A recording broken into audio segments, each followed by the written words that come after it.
Hello friends, welcome to నిశ్శబ్ద భయం silent fear. సూరత్లోని Dumas beach ఇండియాలోని మోస్ట్ హాంటెడ్ ప్లేస్ అని మీకు తెలుసా? ఇంటర్నెట్లో ఉన్న సమాచారం ప్రకారం అక్కడ అభినందన్ అనే వ్యక్తికి జరిగిన ఈ సంఘటన వింటే మీరు బీచ్కి వెళ్ళాలంటేనే భయపడతారు. సమయం రాత్రి 7 గంటలు.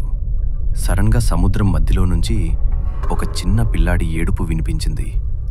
కాపాడటానికి నీళ్ళలోకి వెళ్తే ఎవరో వెనుక నుంచి బలంగా నెట్టేశారు.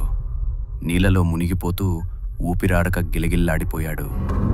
ఎలాగోలా ఈదుకుంటూ ఒడ్డుకు చేరాక చూస్తే అక్కడ పిల్లాడు లేడు. కానీ భయంకరమైన విషయం ఏంటంటే కొన్ని సెకండ్లలోనే తను సముద్రం మధ్యలోకి అంత దూరం ఎలా వెళ్ళాడో ఇప్పటికీ మిస్టరీనే. నిజంగానే అక్కడ ఆత్మలు మనుషుల్ని నీళ్ళలోకి లాగుతాయా? ఇలాంటి రియల్ హారర్ స్టోరీస్ కోసం మా నిశ్శబ్ద భయం సైలెంట్ ఫియర్ ఛానల్ని ఇప్పుడే సబ్స్క్రైబ్ చేసుకోండి.